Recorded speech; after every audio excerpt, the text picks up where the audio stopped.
എന്തിനാണ് ചൂടാവണം? എന്തിനാണ് ഞാനിപ്പോ പ്രാവശ്യം ഞാൻ തന്നോട് പറഞ്ഞു താടി ഒന്ന് പഠിച്ചിട്ട് വരാനായിട്ട്. അത് പറഞ്ഞില്ല, അത് കേട്ടല്ലോ.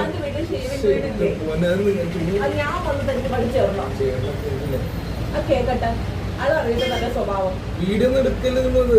ഷൂട്ടുണ്ട്, പുതിയ ഷൂട്ട് തുടങ്ങാണ്. ഞാൻ എത്ര പ്രാവശ്യം പറഞ്ഞിട്ടൊന്നും പഠിച്ചിട്ട് വരാനായിട്ട്. എന്നെ ഒഴിവാക്കല്ലേ ഞാൻ പറഞ്ഞേക്കെ. എനിക്ക് പെട്ടെന്നുള്ള ഇതുകൊണ്ടാണ്. തനിക്ക് എന്റെ സ്വഭാവം അറിഞ്ഞില്ല. അതെ, ഞാൻ ചിരിച്ചു കളിച്ച് നിൽക്കുന്ന പമ്പനെ മാത്രമേ നീ കണ്ടിട്ടുള്ളൂ. അതുകൊണ്ടല്ല ശരിക്കുള്ള സ്വഭാവം. എനിക്ക് അങ്ങേയറ്റം ക്ഷമയാ, പക്ഷെ അത് തീർന്ന ഞാൻ അനുസരിച്ചോ ഞാൻ പറഞ്ഞല്ലോ. നിനക്ക് മാത്രമുള്ളതല്ല.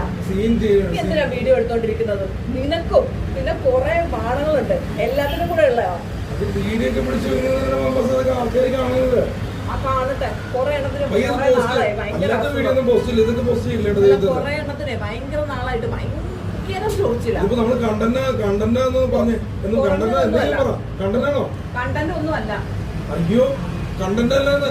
ചെലവന്മാർക്കും ഭയങ്കര അസുഖം കൂടി നിൽക്കുക. അത് ചെറിയ ഷോക്ക് അടുപ്പിച്ചാലൊന്നും തീരുന്ന അസുഖമൊന്നും അല്ല. നല്ല പോലെ കൊടുക്കണം. കണ്ട ആൾക്കാര് പറയണേന് ഞാനെന്ത് പറയാനാണ്? തന്നോട് ഞാൻ താടി പഠിച്ചിട്ട് വരാൻ പറഞ്ഞ പ്രോത്സാഹനം അത് ഞാൻ പ്രത്യേക ലുക്കിൽ വേണമെന്ന് അന്ന് പറഞ്ഞാൽ തീർച്ചയായിട്ടും സീനൊന്നും കട്ട് ചെയ്യില്ല ദൈവത്തോർത്തിട്ടോ. പിടിപ്പിക്കാനായിട്ട് മൂഡിൽ ഞാനങ്ങനെ ഷൂട്ട് ചെയ്യോടോ. അത് കിട്ടല്ലേ പോയത്.